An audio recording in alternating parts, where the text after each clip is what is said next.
લાંબા સમય બાદ હિમાચલ પ્રદેશમાં હવામાન મહેરબાન થયું છે। જો કે મેદાની વિસ્તારો હજુ વરસાદી શક્યતાઓ જાહેર કરવામાં આવી છે, પરંતુ ઊંચાઈવાળા વિસ્તારોમાં સારી હિમવર્ષા થઈ રહી છે, જેને જોતા હાલ રાજ્યમાં અટલ ટનલ સહિત કુલ 233 રસ્તા બંધ છે। બીજી તરફ હિમવર્ષાને કારણે રાજ્યમાં આવેલી અનેક હોટલો હાઉસફુલ છે। હિમાચલ પ્રદેશમાં હિમવર્ષાથી ત્રાહિમામ। હિમવર્ષાને લઈને રોડ રસ્તાઓ થયા બંધ।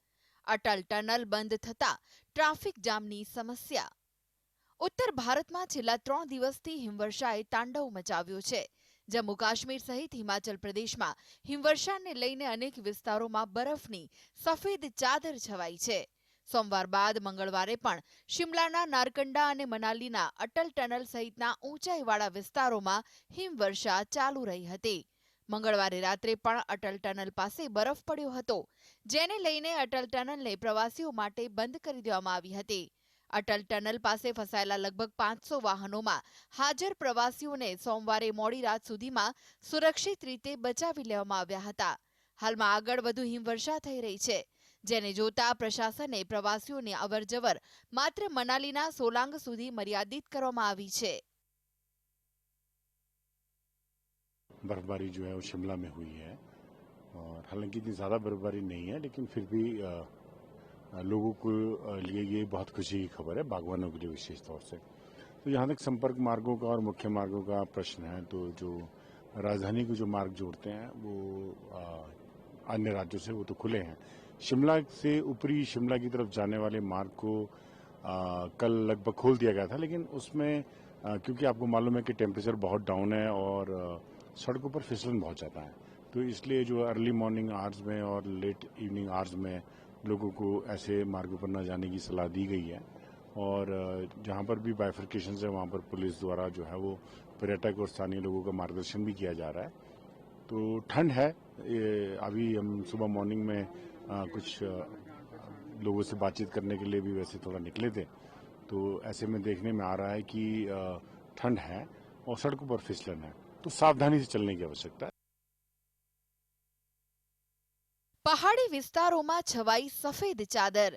હિમવર્ષાને લઈ હોટલો થઈ હાઉસફુલ। તો બીજી તરફ હિમવર્ષાના કારણે 3 રાષ્ટ્રીય ધોરીમાર્ગો સહિત રાજ્યના 233 રસ્તાઓ બંધ કરવાની નોબત આવી છે। રાજ્યના કિન્નૌર, લાહોલ અને સ્પીતિ, શિમલા, કુલ્લુ, મંડી, ચંબા અને સિરમૌર જિલ્લાના ઊંચા પર્વતીય વિસ્તારોમાં હિમવર્ષા થઈ રહી છે। Shimla hotel and tourism stack holders એસોસિએશનના જણાવ્યા અનુસાર હિમવર્ષાને લઈ શિમલાની હોટેલ્સમાં 70% રૂમ ભરાઈ ગયા છે। રાષ્ટ્રીય ધોરીમાર્ગો પર હિમવર્ષાના કારણે વાહન વ્યવહાર અવરોધિત કરવામાં આવ્યો છે।